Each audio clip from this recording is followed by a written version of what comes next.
My name is Nora. I am 33 years old, and I am a mother of 3 beautiful daughters.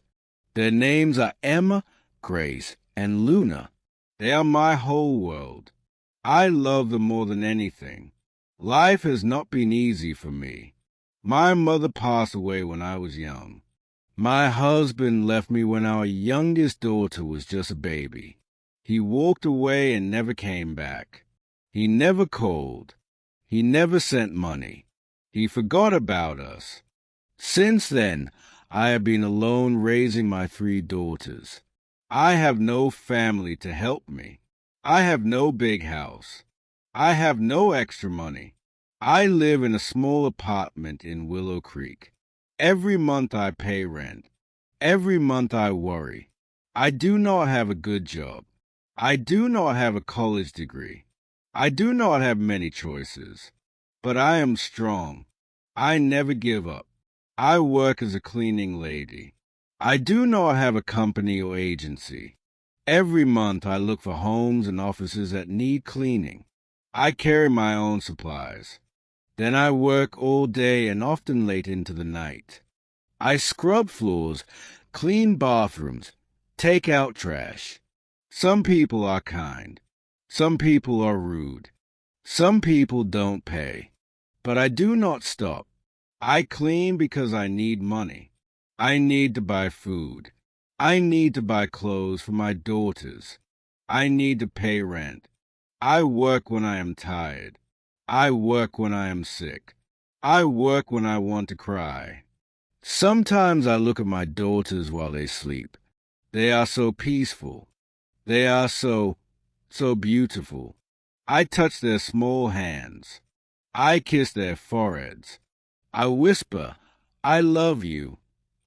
I want to give them a good life. I want them to be happy.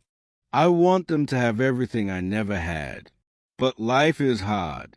One cold evening, I was walking my daughters home after a late cleaning job.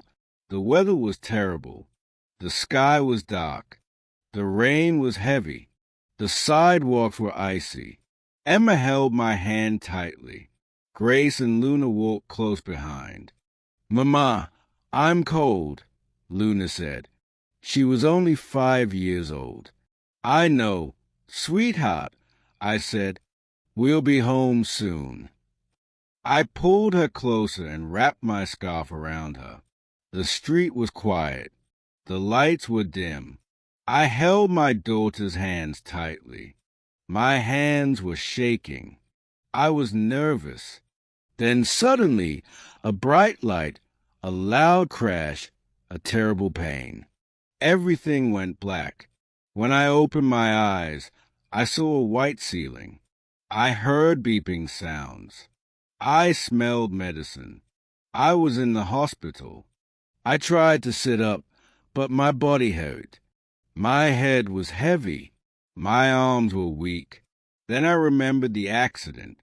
My daughters. Where were they? I tried to speak. Emma, Grace, Luna. My voice was dry. My throat hurt. A nurse came to me.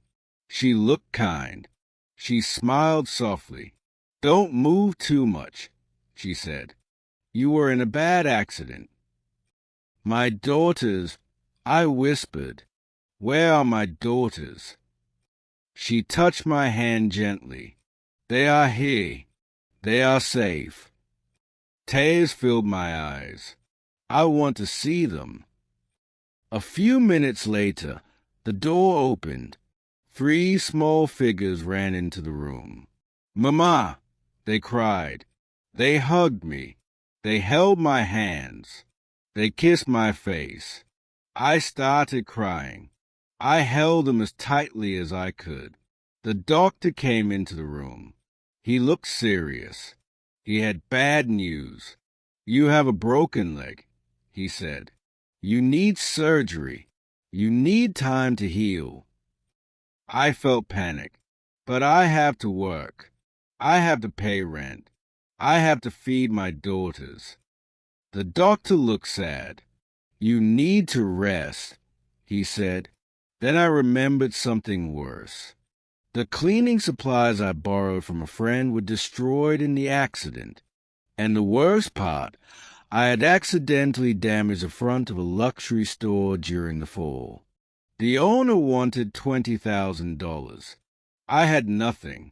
I was broken that I covered my face with my hands and cried. My daughters held me. They cried too. I was lost. I had no hope. The next day, something unexpected happened. My story spread on the internet. People read about me. People saw pictures of my daughters. They saw how much I suffered. Many kind people sent money. They wanted to help me. Then one day I got a phone call. A deep voice spoke. "I heard your story," he said. "I want to help you." I was afraid. "Who are you?" "You will see soon," he said. 2 days later, a group of people came to the hospital. They brought flowers. They brought warm clothes for my daughters. Then a young man walked in. He had kind eyes. He looked at me and smiled. He sat next to me. "You don't know me," he said, "but I know you." I was confused. "Why do you want to help me?" He smiled. "Because I can." I started crying. I don't know what to say. He touched my hand. "You don't have to say anything." A few days later, something unbelievable happened. The young man and his team paid for my hospital bills. I didn't have to worry anymore. But that was not all. One day, they took me and my daughters to a new place. It was a house, a big, beautiful house. "This is for you." They said. I stared at them. I couldn't speak. I couldn't breathe. "For me?" I whispered. "Yes," they said. "You don't have to pay rent anymore. This is your home." I fell to my knees. I cried and cried. My daughters cried too. They hugged me. "Is this real?" I asked. "Yes," they said. "This is real." I held my daughters and whispered, "We have a home." One day, the young man asked me, "What is your biggest dream?" I wiped my tears. "I want to open a bakery." He smiled. "Then let's make it happen." And he did. A few months later, I opened my own bakery. It had fresh bread, warm pastries, and happy customers. I was no longer a struggling cleaner. I was no longer a poor mother. I was a businesswoman. I was strong. I was happy that I will never forget that young man. He changed my life. He taught me something important. There are kind people in this world. There are people who want to help. And sometimes miracles are real. I started with nothing. Now I have everything: a home, a job, and most importantly, a happy family. Thank you, my dear subscriber, for being here with me. Your support means everything to me. I hope this story touched your heart. Remember, no matter how hard life gets, kindness and hope can change everything.